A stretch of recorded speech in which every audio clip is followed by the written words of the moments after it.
Alright guys, so I recently went and saw Final Destination Bloodlines in theaters, so let's talk about it. So if you guys are following me already, you probably already know that I'm a huge fan of this franchise, so it should go without saying that I was extremely excited for this movie. It was one of my most anticipated movies of the year, and because of that, I think my expectations going into it were a little bit too high. Unfortunately, I did leave the theater slightly underwhelmed, but I do want to stress the fact that I still had a lot of fun with it. I think the main reason I came out of it not loving it as much as I wanted to is because I feel like they could have done a little bit more with the Bloodlines concept. I still think it ended up being a really cool way into a Final Destination movie, and it was a pretty good change of pace following a family instead of like a group of strangers or a group of friends. There were some pretty solid characters in this movie, but I did feel like they never truly felt like a family to me. The familial element never truly resonated with me, I guess, and I think for a movie called Bloodlines, it should have probably landed a little bit more for me. But again, the entire Bloodlines idea and like Death going after a family that shouldn't have existed in the first place, that idea was still fucking sick. Also, Richard Harmon's character was easily my favorite in the entire movie. He also got my favorite death, which I'm not going to spoil here, but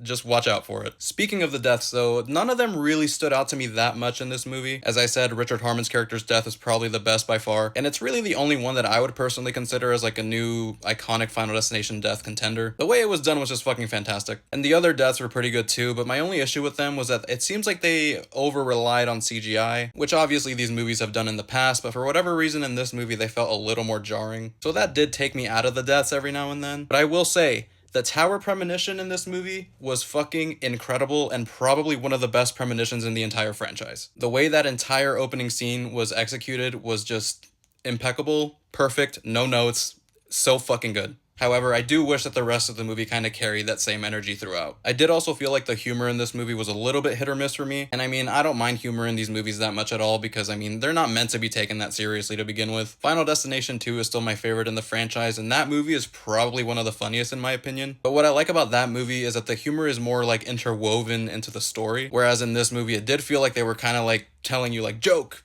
laugh, kind of like that vibe. But I will say there were some moments that were genuinely pretty funny. Anytime Richard Harmon's character was on screen, I was probably laughing. This dude was hilarious in the movie. Of course, I couldn't put this review out without speaking on Tony Todd's scene in the movie, which is absolutely a highlight of the entire thing. Obviously, he's sadly no longer with us, which is very unfortunate, but this scene was just extremely bittersweet. Bloodworth is such an integral part to this franchise as a whole, and I'm just so happy that we were able to get one more scene with Tony as him. What they do with his character in this movie was really interesting too, and I really liked it. But his dialogue in this scene was just very heartbreaking, and it was just a beautiful send-off all around, not only to the character, but to Tony as well. But yeah, at the end of the day, even though I came out of this movie not loving it as much as I really wanted to, I still had a lot of fun with it, and I still think it's a really solid entry into the franchise. The only bad one of these movies really is number 4. Going into it, I knew I was at least going to enjoy it more than that, because honestly, that movie's kind of the bottom of the barrel. And I do think I'd probably put this lower on my ranking, even though I do have my issues with it, and I feel like it had some missed opportunities here and there. There's some really cool ideas in here, and it really does feel like fans of the franchise made the movie. And now knowing what I'm getting myself into, I do feel like I'll be able to enjoy it a little more upon rewatch, and I am really happy that it's doing so well in theaters right now because I love this franchise and I love to see it thrive. So here's hoping that we get another one because I could watch Final Destination movies all day, and if we do get a 7th one, I'm really interested to see where they take it. But yeah, as of now, I'd probably give Final Destination Bloodlines a 3.5 out of 5. Again, I do have my issues with it, but at the end of the day, I still thought it was a pretty fun time. I'm definitely excited to revisit it and see if my opinion changes at all. But as of now,